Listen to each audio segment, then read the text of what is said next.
The abusers of power caught in the net. The story of two cops unmasked as they seemed untouchable. The dramatic opening. The Brookdale courthouse was packed that morning. Sunlight streamed through the towering glass windows, casting long beams across the marble floor, reflecting the solemnity of the chamber. In the hallway, reporters jostled for position, cameras flashing relentlessly as the defendant entered. Victoria Carter, a black woman in her 40s, strode toward the defendant's table with an air of calm confidence. Her navy blue suit hugged her tall frame, and her sharp gaze swept over the faces in the courtroom. No one knew much about her beyond the name printed on the indictment, the woman accused of obstructing a police investigation. At the prosecution's table, officers Ethan Cole and Derek Simmons sat with smug expressions. They exchanged looks of disdain, certain of their victory. To them, Victoria was nothing more than a reckless citizen daring to challenge the police, a woman with no chance against the law. What they didn't know was, Victoria was no ordinary citizen. Her attorney, Henry Caldwell, a seasoned man with salt and pepper hair, flipped open the file in front of him. He showed no sign of concern. In fact, there was the faintest hint of a smile at the corner of his lips. Henry understood that this case was far more than just another trial. It was a battle between truth and abuse of power, between justice and those who believed they could manipulate the law at will. The courtroom was standing on the edge of a revelation, one that had the potential to shake the entire city of Brookdale. And once the truth came to light, it wouldn't just be Ethan and Derek facing the consequences. The entire system backing them would be forced to reckon with its own corruption. This wouldn't be just another trial. It would be a reckoning, a seismic shift that could bring down even the most unshakable foundations. The tension in the courtroom thickened with every passing second. The jurors sat in silence, their eyes fixed on Victoria Carter as she took her seat at the defendant's table. Despite the weight of the accusations against her, she remained composed, her expression unshaken, her gaze unwavering. She knew exactly where she was. She knew exactly what awaited her. Across the room, at the prosecution's table, Ethan Cole leaned back in his chair with a smirk. A seasoned officer of the Brookdale Police Department. He had over 20 years of experience and a long list of commendations from his superiors. But he was also a man who had faced numerous allegations of abusing his authority, allegations that had never amounted to consequences. Beside him, his younger partner, Derek Simmons, was less composed. His eyes burned with disdain as he shot a glance at Victoria. "Who does she think she is?" he muttered under his breath to Ethan, his lips curling in contempt. Ethan let out a low chuckle. "Let her put on a show," he sneered. "Soon enough, the jury will see who's really credible." Ethan and Derek weren't just any officers. They were part of a deeply entrenched system of power that had protected them from scrutiny for years. As far as they were concerned, today would be no different. At the prosecution's table, Julia Monroe, a sharp-witted woman in a crisp black suit, opened the proceedings with a firm voice. "Your Honor, today we are dealing with a straightforward case. The defendant, Victoria Carter, deliberately obstructed a police investigation, threatened law enforcement officers, and disrupted public order." She turned to the jury, pacing with measured confidence. Officers Ethan Cole and Derek Simmons were carrying out their duties lawfully. Yet instead of cooperating, the defendant interfered, escalating the situation. This was not just an act of defiance, it was a blatant disregard for law enforcement. Ethan and Derek exchanged subtle nods of approval. This was the narrative they had rehearsed, the story they had told over and over. They knew exactly how to make it convincing. What they didn't know was that today would not go as planned. On the defense's side, Henry Caldwell sat quietly, observing, a veteran attorney with graying hair and a formidable presence. He knew the game the prosecution was playing. He also knew the kind of power Ethan and Derek had wielded unchecked for years. But today, they wouldn't walk away unscathed. Rising from his seat, Henry strode to the center of the courtroom. His voice, deep and steady, carried across the room. "The prosecution would have you believe this is a simple case. But is it really that simple?" He turned, locking eyes with the jurors. "My client, Victoria Carter, is not a criminal. She did not attack anyone. She did not threaten anyone. What she did was ask a question, just one question. And for that, she was forcibly restrained and handcuffed." Then, he looked directly at Ethan and Derek. "So, The real question is, why? Why was an unarmed woman, with no criminal record, treated as if she were a dangerous offender, for simply speaking? The courtroom fell into a hush. Ethan and Derek maintained their confident facades. But beneath the surface, an unease began to stir. Henry's gaze sharpened. We will present evidence today, evidence that has never been seen before. And that evidence will prove that the prosecution's story is incomplete, and that the testimony of Officers Cole and Simmons is not entirely truthful. He turned back to Victoria. She remained composed, but if one looked closely, a glint of steel flickered in her eyes. Ethan folded his arms across his chest and muttered to Derek, "Let them talk. In the end, who's really going to believe someone like her?" Derek nodded, but he no longer felt as sure as he had at the start. Something felt different. And so, the trial continued. One by one, the layers of deception would begin to peel away. And Ethan and Derek, so confident in their untouchability, had no idea that they were walking straight into a storm they could no longer control. The courtroom was so silent that the ticking of the clock on the high wall became the only sound in the room. Prosecutor Julia Monroe stepped toward the large screen, signaling the court staff to play the surveillance footage from the neighborhood's security camera on the day of the incident. The lights dimmed, and every eye in the room locked onto the screen. The video began. A quiet street in the late afternoon. A few children rode their bikes on the sidewalk. Neighbors stood chatting near their porches. It was an ordinary scene, until 3 police cars sped into view, screeching to a halt in front of a small house. The doors flung open. Ethan Cole and Derek Simmons stepped out. Exuding authority, they marched straight to the front door, pounding on it and barking orders at someone inside. Then, at the corner of the screen, a woman appeared, Victoria Carter. She didn't approach the officers. She stood at a distance, concern evident on her face. Her gestures suggested she was asking someone, a nearby neighbor, what was happening. Ethan turned, folding his arms, and said something in her direction. The video had no audio, but his body language made his message clear. Stay out of this. Victoria raised both hands slightly, a universal sign of having no ill intent. But in the next moment, Derek moved toward her, his expression hardening, his posture aggressive. Then, it happened. A moment that made the entire courtroom hold its breath. Without warning, Derek grabbed Victoria's arm, spun her around, and shoved her against the police car. Ethan stood beside him, nodding in approval. Victoria tried to say something, but at no point did she resist. And yet, within seconds, Derek had her wrists in handcuffs. The final image before the screen faded to black was Victoria being shoved into the back seat of the police car, while Ethan and Derek shared a smirk, like they had just apprehended a real criminal. The lights flickered back on. The courtroom remained dead silent. Henry Caldwell, Victoria's attorney, slowly rose to his feet. He let the weight of the moment settle before he spoke. "Your Honor," he said, his voice calm but commanding. "Did anyone here see Victoria Carter attack or obstruct an investigation?" Silence. He took a step forward. "Did she use force against anyone?" Still, no response. Henry turned to face Ethan and Derek. Both men sat rigid, their confidence no longer so evident. Derek glanced at Julia Monroe, hoping for some kind of rebuttal. But even the prosecutor was frowning, clearly caught off guard by what she had just seen. Henry gestured toward the screen. And yet, according to the official report signed by Officers Cole and Simmons, Victoria Carter was arrested for, he lifted a document and read aloud, aggressive behavior, resisting arrest, and posing a threat to law enforcement. He tossed the report onto the table, letting it slide toward the jury. But what did we all just witness? She didn't yell. She didn't fight back. She even stepped away when confronted. So why does the report tell a completely different story? Ethan's hands clenched into fists. Derek wiped the sweat forming at his brow. A murmur rippled through the spectators at the back of the courtroom.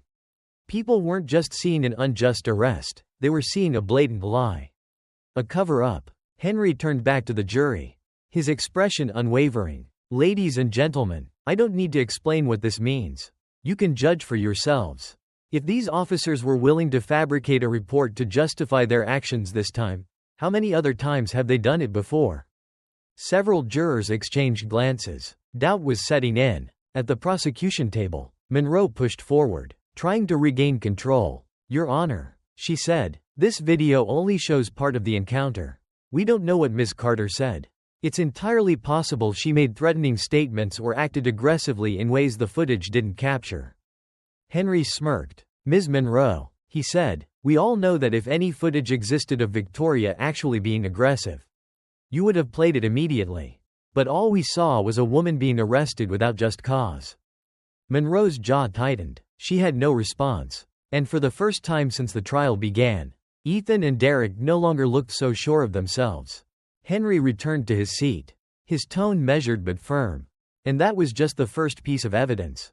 There's more. Victoria remained quiet, taking everything in, her sharp eyes catching every reaction in the room. She knew this game was far from over. And those who thought they were in control were about to learn just how wrong they were. The tension in the courtroom had yet to settle after the surveillance footage ended. The hushed whispers among the jurors and spectators made one thing clear. They were beginning to doubt the story Ethan and Derek had crafted. Henry Caldwell rose from his seat, stepping to the center of the room with calm confidence. He nodded toward the judge. Your Honor, I would like to call my first witness, Mrs. Lorraine Bennett. The doors to the witness stand opened, and an elderly black woman walked in. Her silver hair was neatly pinned back, her frame petite yet poised. Lorraine Bennett was a retired teacher who had lived in the neighborhood where Victoria was arrested for over 30 years. She took the stand, swore to tell the truth, and sat down. Henry approached her, his voice steady and warm. Mrs. Bennett, could you tell the court what you saw on the day of the incident? Lorraine took a deep breath, her eyes scanning the courtroom before settling on Victoria. Then, she began. That day, I was out walking my dog. Just like any other afternoon. I saw those police cars pull up in front of Mrs. Johnson's house. She's an elderly woman who's lived in our neighborhood for years. I didn't know what was happening, but I felt uneasy. She paused, a flicker of sadness crossing her face before she continued. Then I saw Ms. Carter, Victoria, approach. She didn't rush in or yell. She simply asked what was going on. I heard her say clearly, "Is everything okay? Can I help in any way?" She wasn't interfering at all. Henry let her words settle before asking his next question. Did you see Ms. Carter attack or push any of the officers? Lorraine frowned, almost offended by the suggestion. Absolutely not, she said firmly. She just stood there. And those two officers, she tilted her chin toward Ethan and Derek. They looked at each other, smirked, and then, out of nowhere, grabbed her. I saw the younger officer, Simmons, put the cuffs on her while Cole stood there, doing nothing to stop it. Henry nodded, then gently asked, "Did you hear what they said to her?" A flicker of hesitation crossed Lorraine's face. She pressed her lips together, as if weighing whether to speak. Finally, she sat up straighter, her voice clearer than ever. "Yes, I don't like repeating words like these, but I believe everyone here deserves to know." She turned her gaze to the jury, her eyes filled with conviction. I heard Officer Cole mutter to the other one, "People like her always think they're smarter than the police." A ripple of shock coursed through the courtroom. Some jurors exchanged glances, while in the gallery, murmurs of disbelief spread among the spectators. Julia Monroe shot to her feet. "Objection," she said sharply. "This is hearsay. There's no audio evidence to support this claim." The judge nodded. "Objection sustained. The witness may continue but should only recount what she directly observed." Henry turned back to Lorraine. "Mrs. Bennett, are you absolutely certain of what you saw?" Lorraine clasped her hands in her lap. When she spoke, her voice did not waver. "I have lived for over 70 years. Mr. Caldwell, I know when someone is lying. And I know exactly what I saw." Ethan Cole exhaled sharply, shaking his head and folding his arms across his chest. But his expression had changed, just slightly. Just enough to betray a hint of unease. Henry turned to the jury. "Ladies and gentlemen, we don't just have video evidence. We have an eyewitness. A woman who has lived in this neighborhood her entire life. Respected by her community. With no reason to fabricate a story, except to ensure the truth is heard." He took a step back and nodded toward the judge. "I have no further questions." The judge turned to Monroe. "Ms. Monroe, would you like to cross-examine the witness?" Monroe stood, walking toward Lorraine with deliberate steps. Her voice remained composed, but there was an edge beneath the surface.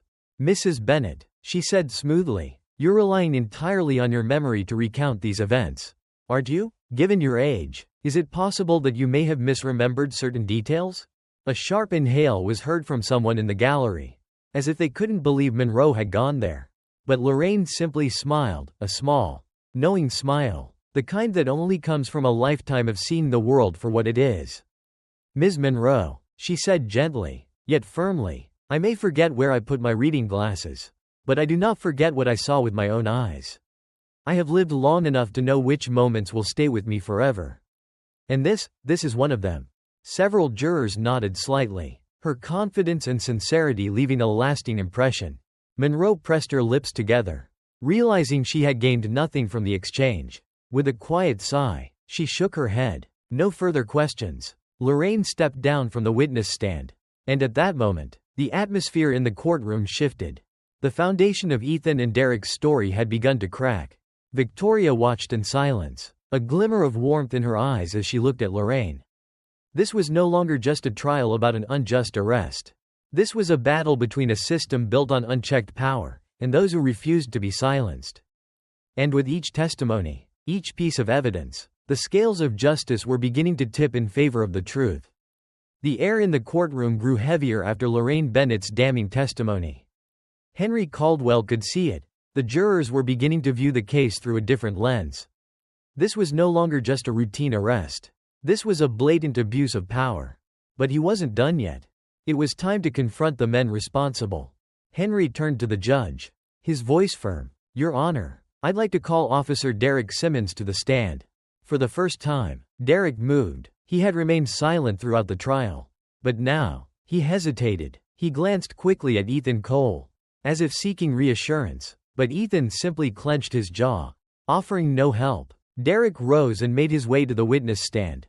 He raised his right hand, swore to tell the truth, then took his seat. His expression was controlled, but the tension in his shoulders was obvious. Henry approached with measured steps, his voice deceptively calm. Good afternoon, Officer Simmons. How long have you served with the Brookdale Police Department? Derek cleared his throat. 10 years. Henry nodded. 10 years. Long enough to know proper procedure. Wouldn't you agree? Derek shifted slightly. Yes. Henry picked up a folder, flipping through a few pages. Let's talk about the day of the incident. According to the official report, which you signed, Victoria Carter physically attacked you and attempted to shove you to the ground while you were performing your duties. Is that correct? Derek swallowed. Yes. Henry stepped closer, his voice lowering. Can you point out the exact moment in the surveillance footage where that happened? Derek blinked. He glanced toward Julia Monroe. But the prosecutor had no way to intervene. As I said before, he began, his voice less steady. The camera didn't capture everything. Her resistance happened after she stepped out of the frame. Henry raised an eyebrow, his lips curling into a knowing smirk. How convenient. Once again, a crucial event just happens to occur off camera. Do you realize this is now the second time during this trial that we've heard that excuse? Derek's throat bobbed as he swallowed again. Henry flipped to another page in his folder. Let's talk about your body camera. Per Brookdale Police Department policy, officers are required to have their body cameras activated during all arrests. Correct? Derek nodded. Yes. So why wasn't yours recording that day? Derek tensed. It malfunctioned. Henry tilted his head. Oh? And Officer Cole's camera also malfunctioned at the exact same time. A pause. Then Derek gave a reluctant nod. Yes. Henry turned toward the jury, his tone casual but razor sharp. So, we're supposed to believe that two body cameras, from two different officers, just happened to malfunction at the same time, during the exact moment they arrested Victoria Carter? A few jurors exchanged skeptical glances. The disbelief was spreading. Henry didn't let Derek recover. He stepped closer, his tone turning colder. Officer Simmons, let's cut to the chase. Did you turn off your body camera before approaching Victoria Carter? Derek's lips pressed into a thin line. No. Henry let the silence hang for a moment before lifting another document. Well, let's see what the Brookdale PD maintenance logs have to say. He held up the papers. We requested the maintenance records for both your camera and Officer Cole's for the 3 months leading up to the incident. And wouldn't you know it? There were no reports of any malfunctions. Derek went rigid. Henry locked eyes with him. So, Officer Simmons, would you like to rethink your answer? Derek gripped the sides of the witness stand. I don't remember exactly. Maybe there was an issue I wasn't aware of. Henry exhaled lightly, as if he had expected that response. Well, then, I suppose we'll let the jury decide. But before I step away, I have one final question. He took another step forward, his voice dropping to a near whisper. Officer Simmons, did you stage this arrest? Derek opened his mouth, but then he hesitated. He scanned the room. He saw Monroe clenching her jaw. He saw the jurors staring at him with doubt in their eyes. He saw Henry Caldwell standing firm, unshaken, and he saw Ethan Cole, sitting there, offering nothing. For the first time, Derek Simmons realized he was losing. His mouth opened again, but no words came out. Instead, he looked away. Henry turned to the judge. No further questions, Your Honor. The judge nodded before turning to Monroe. Ms. Monroe, do you wish to cross-examine? Monroe slowly stood, but the hesitation in her movements was clear. No, Your Honor. A wave of murmurs rippled through the courtroom. The jury had seen what they needed to see. And for the first time since the trial began, Ethan Cole and Derek Simmons looked like men standing on the edge of a cliff, realizing, too late, that they were about to fall. The courtroom remained heavy with tension after Derek Simmons' disastrous testimony. The jurors exchanged doubtful glances. And Ethan Cole, the man who once exuded unshakable confidence, was beginning to look uneasy.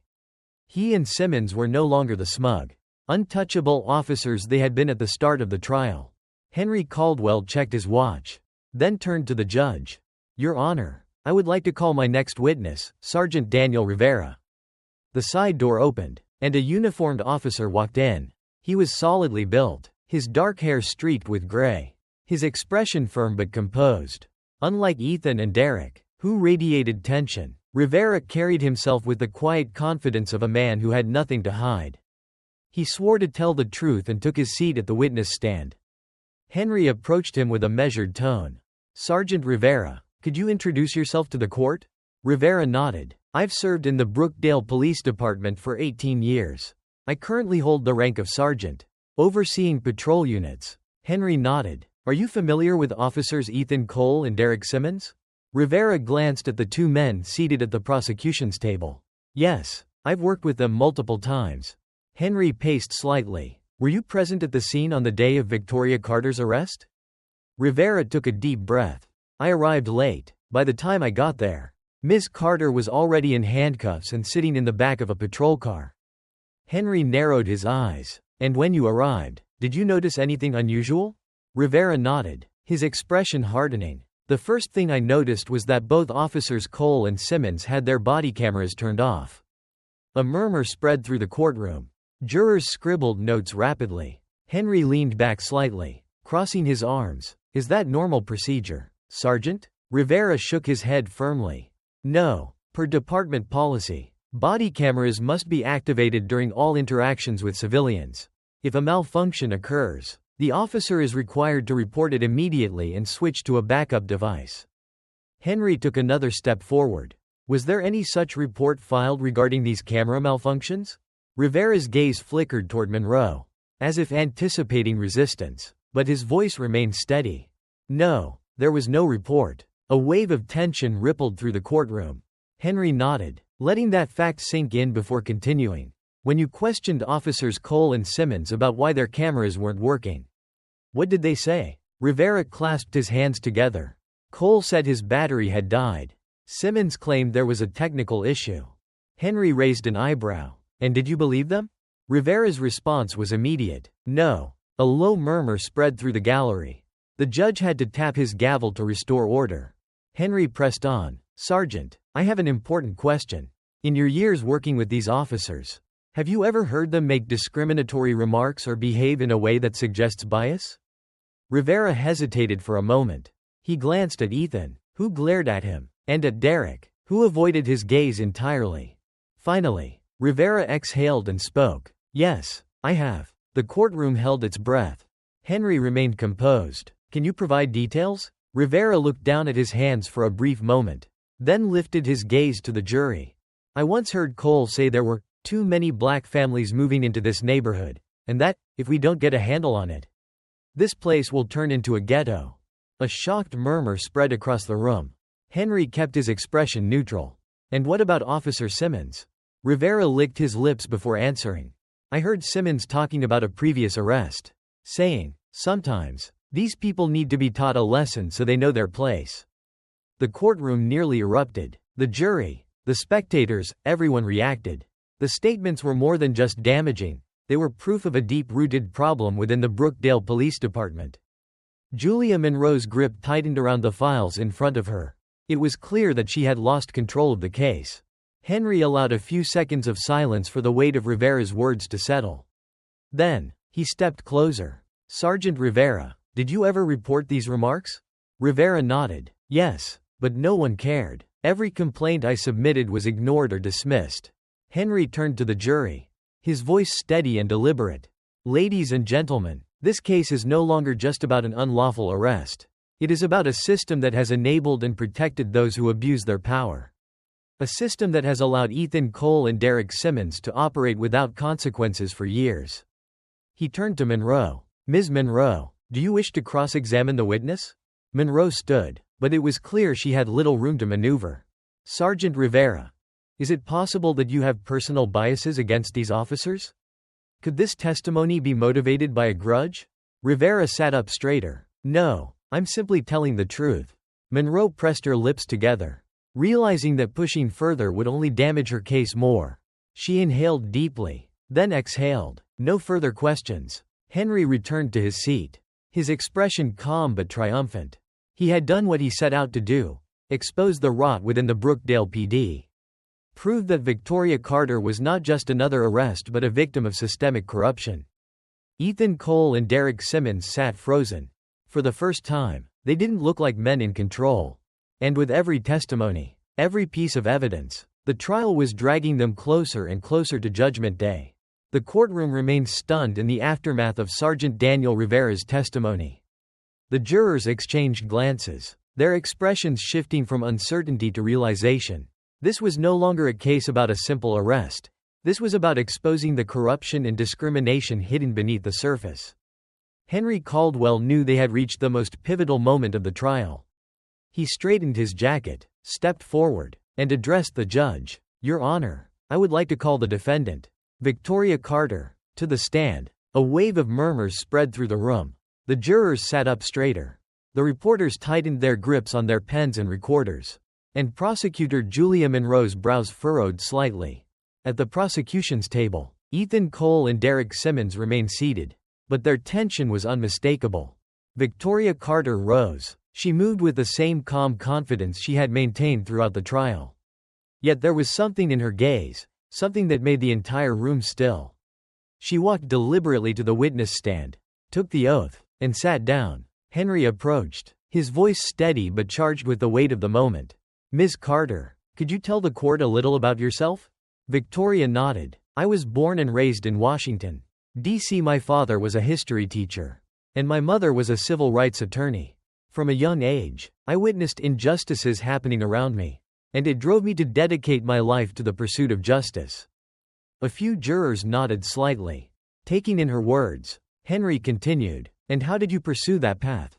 Victoria took a deep breath, then spoke with quiet strength.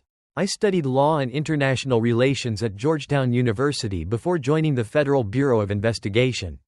I worked in counter-terrorism and civil rights enforcement, eventually rising to oversee investigations into human rights violations." A flicker of surprise crossed the jurors' faces. Henry pressed on. "And where did your career take you from there?" Victoria met his gaze directly. "I was appointed to the Department of Homeland Security, where I specialized in national security and law enforcement policy. Eventually, I was nominated by the President of the United States to serve as the director of the National Security Agency." The courtroom fell into absolute silence. Then, a collective murmur erupted. The jury's eyes widened. The reporters exchanged frantic looks as they scribbled notes. Julia Monroe sat frozen. Ethan Cole and Derek Simmons went pale. And Henry Caldwell simply smiled. He turned to the jury and spoke, letting every word sink in. "Ladies and gentlemen, the woman before you is not just any citizen. She is not a disruptive civilian, as officers Cole and Simmons described her. This is Victoria Carter, Director of the National Security Agency of the United States." The courtroom erupted. Monroe scrambled through her case files, her expression betraying that she had no idea who Victoria really was.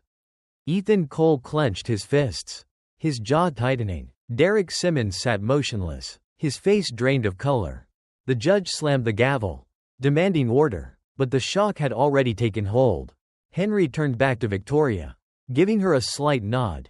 She faced forward, her voice unwavering. "That day, I was not trying to obstruct an investigation, as the prosecution claims. I simply wanted to understand what was happening in the neighborhood I was visiting. After spending 20 years in law enforcement, I know my rights. I had every reason to ask a question." She locked eyes with Ethan and Derek, unflinching, but instead of responding professionally, "These officers chose to suppress me, because they assumed I was just another black woman who didn't have the right to question them. They believed I had no voice." Derek Simmons lowered his head. Ethan Cole clenched his jaw so tightly it looked as if he might break his own teeth. Victoria turned back to the jury. "But this isn't about me. If I weren't the director of the NSA, if I were just another person, I might not have made it to this courtroom today. How many others have been treated the same way, but had no one to defend them?" The weight of her words pressed down on the room, leaving an eerie silence. Henry turned to Monroe, his expression daring her to challenge what had just been revealed. "Ms. Monroe, do you wish to cross-examine the witness?" Monroe inhaled deeply, but the uncertainty in her eyes was evident. "Your Honor." Henry smiled slightly. "No further questions." Victoria stood, returning to her seat. The room remained thick with tension. And for the first time, Ethan Cole and Derek Simmons looked like men who knew. They had just lost everything. The courtroom had transformed. No longer was this just a case of wrongful arrest. It had become a seismic reckoning of justice, power, and accountability. The weight of Victoria Carter's revelation hung over the room, sending ripples of shock through everyone present. Prosecutor Julia Monroe, once self-assured and in control, was now visibly struggling to regain her footing. She straightened her blazer, cleared her throat, and stood. "Your Honor, regardless of the defendant's identity, we cannot allow status or rank to influence the outcome of this trial. The law must be applied equally to all." Henry Caldwell raised an eyebrow, waiting to see where she would take this. Monroe turned to the jury, attempting to reclaim the narrative. "The fact remains, regardless of Ms. Carter's position, her actions on that day are what matter. And we stand by our assertion that she interfered with an ongoing police investigation." She pivoted toward Victoria. "Ms. Carter, do you admit that you approached the scene and questioned the officers?" Victoria remained calm. "I asked a question. That is not a crime." Monroe stepped closer, pressing forward. "But would you agree that when officers are conducting an investigation, a civilian should not interrupt?" Before Victoria could respond, Henry was already on his feet. "Objection, Your Honor. The prosecution is framing this question in a misleading way. As we all saw in the video, Ms. Carter did not disrupt anything." The judge nodded. Sustained. "Ms. Monroe, please focus on the facts." Monroe exhaled sharply. She could feel control slipping away, but she wasn't ready to concede. She turned back to the jury, her voice more insistent. "Ladies and gentlemen, we cannot let emotions cloud our judgment. Officers Cole and Simmons are seasoned professionals. They acted in a manner they believed was appropriate." Henry immediately rose, his voice cutting through hers. "Then let's talk about what's appropriate." He picked up a folder and walked to the center of the room. "We obtained internal records from the Brookdale Police Department, and I think the jury would be interested in these statistics."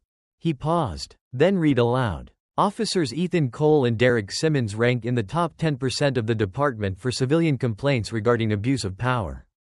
In the past 7 years, they have accumulated 32 formal complaints, including allegations of harassment, excessive force, and the use of discriminatory language."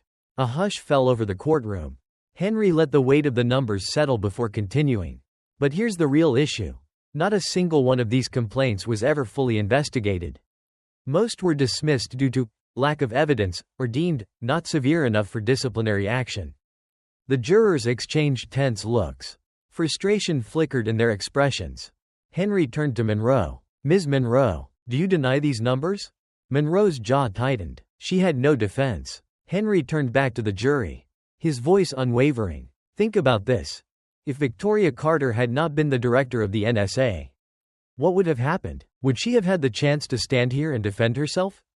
Or would she have been just another case, buried and ignored? The silence was deafening. At the prosecution's table, Ethan Cole, who had held his arrogance throughout the trial, finally cracked. He slammed a hand against the table, leaning toward Monroe. Do something, he hissed. We're losing. But Monroe had nothing left. Next to him, Derek Simmons had given up entirely. His hands trembled as he stared down at the table, avoiding everyone's gaze. Henry took his time walking back to his seat. Then, he delivered his final words. Justice is not a privilege reserved for a select few. Justice is meant for everyone. And today, we are seeing that truth in action. The judge nodded solemnly. The court will adjourn until tomorrow, when we will proceed with closing arguments. But everyone in that courtroom already knew. The game was over, and those who had abused their power were finally about to face justice. The atmosphere in the courtroom was unrecognizable from just days before, where Ethan Cole and Derek Simmons had once walked in with the smug arrogance of men who believed they were untouchable. Today, they looked like ghosts of their former selves, restless, anxious, and visibly shaken. The world outside had changed overnight. News of Victoria Carter's true identity had spread like wildfire. Major media outlets covered the trial extensively, calling it a landmark case in the fight against police abuse of power. Outside the courthouse, the crowd had doubled, holding signs demanding justice. Cole and Simmons had lost the silent protection of the system they had once relied upon. And now, they were about to face a reckoning they had never imagined. The judge struck the gavel. Court is now in session. Julia Monroe stood, attempting to steady herself after the devastating blows her case had suffered. Your Honor, she began, her voice carefully measured. We acknowledge that certain elements of this case warrant closer examination. However, we maintain that Officers Cole and Simmons acted within their professional judgment. Henry Caldwell rose, his voice cutting through the courtroom like ice. If they were acting professionally, why did they attempt to cover up the evidence? He turned to the judge. Your Honor, I would like to introduce new evidence. A ripple of murmurs swept through the room. Monroe's head snapped up, her eyes narrowing. A court clerk stepped forward, plugging a USB drive into the courtroom's main display. The screen lit up with footage no one expected to exist. A recording from the patrol car's dashboard camera. And this time, there was audio. A collective breath was held as the video played. On screen, Ethan and Derek stood before Victoria Carter on the day of the incident. At that moment, she was still just another black woman in their eyes, someone they assumed had no power. Derek's voice rang out first, clear and undeniable. Who the hell do you think you are? Questioning the police? Victoria's voice, steady and composed, answered, I simply want to know what's happening in this neighborhood. I have a right to ask. Ethan let out a low chuckle. You don't have any rights. If you stand here for one more second, I'll throw you in the car and book you myself. Then Derek again, sneering, his words seeping with disdain. Let's see, another black woman arrested. Nothing new there, just another statistic. The silence in the courtroom was suffocating. Someone in the gallery let out an audible gasp. A juror covered her mouth. For a long moment, there was nothing, just the weight of those words hanging in the air like a noose around the defendants' necks. Henry slowly turned toward the jury, his voice calm but carrying the gravity of justice itself. Ladies and gentlemen, these are the men the prosecution called professionals doing their jobs. Then, he turned to face Ethan and Derek, two men who, for the first time in this trial, looked truly afraid. So I ask you, if this is how they treat an innocent citizen, how many others have suffered the same fate with no one to speak for them? Ethan slammed his fist on the table. What the hell is this? Where did that video come from? The judge struck the gavel. Order in the court. Derek sat motionless, his head in his hands, whispering something under his breath. Henry took a step forward, staring directly at them. You've spent your careers dodging accountability. You thought body cameras could be turned off. Reports could be rewritten. Complaints would be ignored. He let the silence stretch just long enough for the truth to settle. But this time, you were wrong. Monroe stood but said nothing. She had no argument left to make, no lifeline to throw. The judge banged the gavel once more. We will reconvene tomorrow for closing statements. But the entire courtroom knew the truth. This trial was over. And for the first time, Ethan Cole and Derek Simmons had no escape. The next morning, the courtroom was suffocating with tension. Every piece of evidence presented over the past few days had shattered the prosecution's defense, leaving Julia Monroe with little to stand on. But what had truly sealed the fate of Ethan Cole and Derek Simmons was the patrol car footage, an undeniable record of their abuse of power and racial prejudice. When Cole and Simmons entered, the difference in their demeanor was stark. Ethan's face was rigid with fury, his jaw tightening and twitching as he clenched his teeth. Derek, on the other hand, looked hollowed out, as if he had already resigned himself to the inevitable.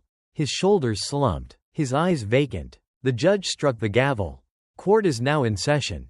Monroe rose slowly. Her voice, once sharp and commanding, now carried the weight of reluctant defeat.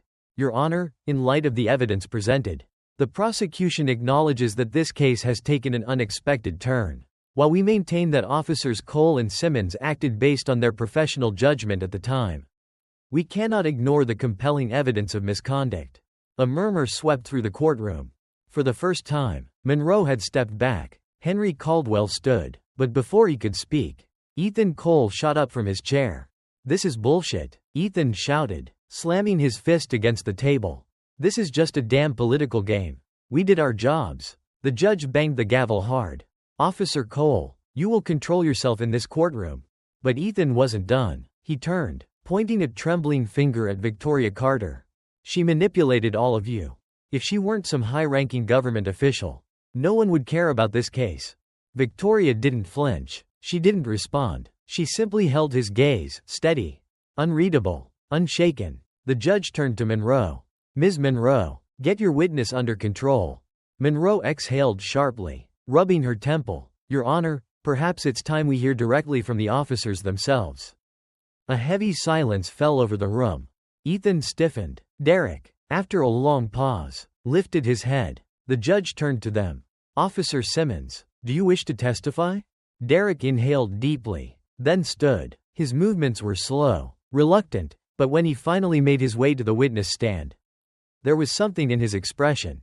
Not defiance, not arrogance, resignation. He took the oath and sat down. Henry studied him for a moment before speaking. This time, there was no antagonism in his tone, just cold, hard truth. Officer Simmons, Henry said steadily, this may be your last chance to tell the truth. Tell the jury what really happened that day. Derek's hands tightened into fists, his knuckles turning white. His breathing was shallow. Then, after a long pause, he exhaled. We were wrong. The courtroom stilled. Derek shut his eyes, then opened them, as if forcing himself to step into reality. At the time, I thought arresting Ms. Carter was the best way to keep things under control. But now, I see that we crossed the line. I didn't recognize her, but the truth is, I didn't care. All I saw was a black woman challenging our authority. He swallowed hard. Ethan was angry. He hates being questioned, especially by a woman of color. He told me to cuff her. And I did. I didn't question it. I didn't think. A few jurors nodded slightly, as if they had been waiting for this moment. Henry's gaze sharpened. And the false report? Did you fabricate details? Derek lowered his head. Yes. A collective gasp rippled through the courtroom. Ethan lurched to his feet, his voice brimming with rage. What the hell are you doing? Derek, you're turning on me? Derek turned to face him, his expression weary but firm. No, Ethan, I'm just telling the truth. Ethan's hands trembled, his fury barely contained. Then, with a sudden burst of rage, he slammed his fist onto the table so hard that a few papers scattered onto the floor. The judge's gavel pounded. That's enough. I will not tolerate further outbursts in this courtroom. Derek let out a slow breath, turning back to the jury. I'm sorry, he said. I know my apology doesn't erase what happened, but at the very least, I want to take responsibility. Henry nodded slightly, then turned to the judge. No further questions, Your Honor. The judge shifted toward Monroe. Ms. Monroe, do you wish to cross-examine? Monroe looked at Derek for a long moment, her expression unreadable. Then, she exhaled. Your Honor. The judge nodded. Officer Simmons, you may step down. Derek rose, but this time, He didn't return to sit beside Ethan. He moved to an empty seat further away, as if physically severing the tie between them. The judge surveyed the courtroom. This court will reconvene tomorrow for the jury's verdict. But everyone already knew. This trial had reached its end. Ethan Cole's face was a storm of rage and desperation. But he was out of options. His power was gone. His control had crumbled. Even the system that had once protected him now stood silent. And for the first time in his life, he was truly, utterly powerless. The morning of the verdict, the entire city of Brookdale held its breath. The media storm surrounding the trial had only intensified after Derek Simmons' confession. News outlets dissected every detail. Legal analysts debated the broader implications. And the public knew that today would mark a defining moment, not just for two corrupt cops, but for a justice system that had long shielded men like them. Victoria Carter walked into the courtroom, her composure as unwavering as ever. But this time, there was something new in her eyes, not just resilience, but determination. Ethan Cole and Derek Simmons looked like men who hadn't slept. Ethan sat rigid, his jaw clenched so tight it twitched with barely contained rage. He looked like a predator backed into a corner, unwilling to accept defeat. Derek, however, seemed resigned. His shoulders sagged, his face hollow. He knew the verdict before it was spoken. The judge entered and struck the gavel. The Brookdale court will now proceed with the jury's verdict. Silence fell as the jurors filed in. Their forewoman, a middle-aged woman with a firm expression, stood, holding a folded slip of paper. The judge addressed her. "Madam Forewoman, has the jury reached a verdict?" She nodded. "We have, Your Honor." She unfolded the paper, her voice steady. "On the charge of unlawful arrest, we find the defendants guilty." A murmur rippled through the courtroom. "On the charge of filing false police reports, we find the defendants guilty." Ethan exhaled sharply, his face burning red. "On the charge of abuse of power and civil rights violations, we find the defendants guilty." The courtroom erupted. Some spectators sighed in relief. Some smiled through tears. For the people of Brookdale, this was more than a conviction. It was proof that justice was still possible, even within a system designed to protect men like Cole and Simmons. The judge struck the gavel. "Order." She turned to the defendants, her tone severe. "Officers Cole and Simmons, you have been convicted of serious offenses. Your official sentencing will be determined at a later date. But I can state unequivocally that you will no longer serve in the Brookdale Police Department." Ethan's fists clenched so tight his knuckles turned white. But there was nothing he could do. Derek gave the faintest nod, accepting what had already been decided. The judge's voice rang with finality. "Court is adjourned." The gavel fell, sharp, definitive, signaling the collapse of two men who had once considered themselves untouchable. Victoria Carter let out a slow breath. She didn't smile. This wasn't victory. It was just one battle in a much larger war. Henry Caldwell placed a hand on her shoulder, his voice low and steady.